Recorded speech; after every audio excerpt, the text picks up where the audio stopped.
DEBx, amplifying voices, accelerating change. Please help me welcome to the stage, Trystan Trenberth.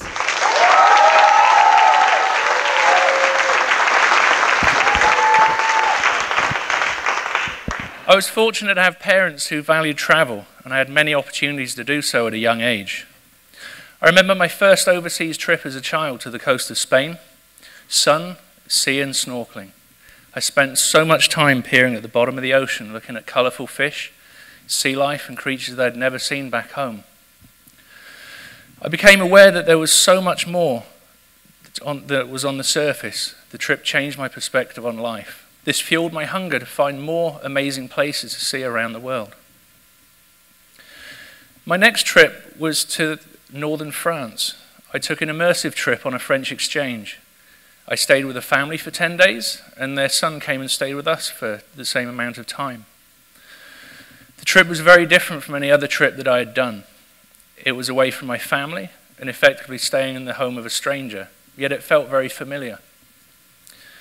Despite their radically different language, customs and cuisine, their kindness transcended all.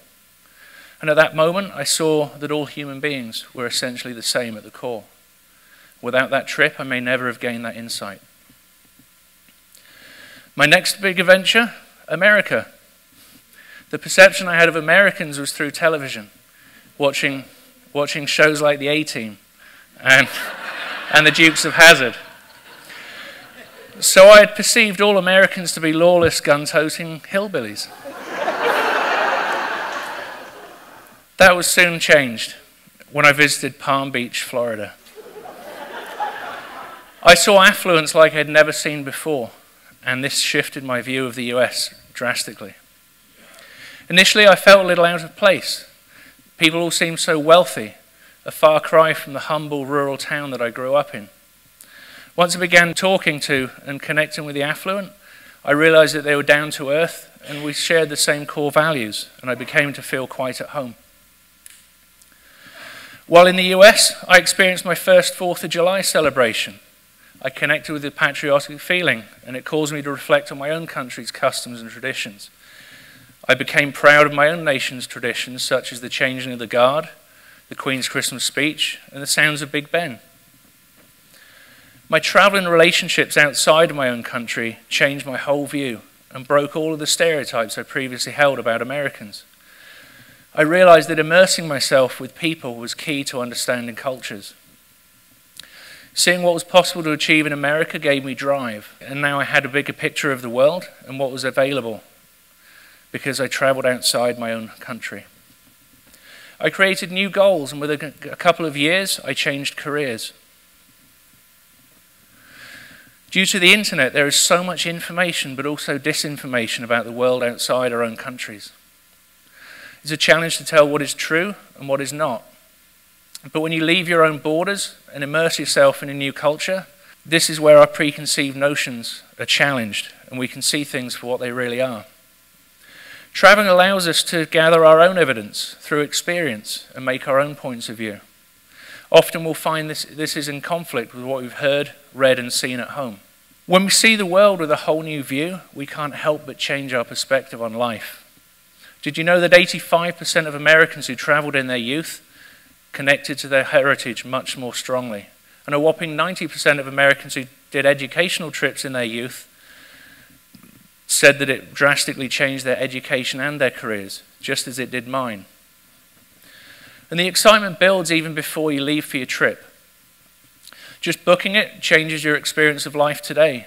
You realize there are preparations to be done, looking up research to see where to go and what delicacies to try, and maybe some of which you want to avoid. It's really a humbling experience when you think about it. When you arrive in a new country for the first time, to the people you meet, you are only the person that stands in front of them. It's irrelevant whether you drive a Mazda or a Mercedes back at home. You are simply you, and you get to create whatever you desire with a clean canvas. But it seems Americans don't really travel. Until 2003, only 3% of Americans held passports. Only in the last couple of years, that's grown to over 36%. but that's mainly due to the State Department's requirement for passports to travel to Canada and Mexico. People from the UK, on average, travel to 10 countries during their life. Germans 8, the French 5. And what about America? On average, you visit just 3. So other than not having a passport, what is it that keeps you from traveling overseas? Is it a cost concern? Is it a time constraint or an inconvenience? If this is the greatest country on earth, how do you measure the best against the rest if you have never even left your borders? Whatever your concern, there are so many ways to see and experience other countries. How about a trip to a foreign country to help them rebuild after a natural disaster, such as my friends did in Haiti with the Peace Corps? There's a website called remote.com. They help you match you with jobs, which are remote freelance work that enables you to travel the world while maintaining gainful employment. Or how about volunteering to save the turtles in a place like Guatemala? There's a site called seethewild.org. In exchange for some of your time, they organize heavily discounted travel, not just you, but also maybe a family. And if your children are at college age, help them get onto an exchange program just like I did. It'll get them out of the summer heat and it'll get them out of your hair. We all have a mental list, don't we? Places we've seen in movies, on TV. Was it London? Maybe Venice or China? I challenge you to write down the first 3 places on your list. Make a bold commitment to yourself so that before the end of the year you plan and book travel somewhere to one of these places in 2019. Imagine a life filled with travel, relationships, and authentic experiences that shape and reshape each and every one of us. Now that is the life I choose. How about you? Thank you very much.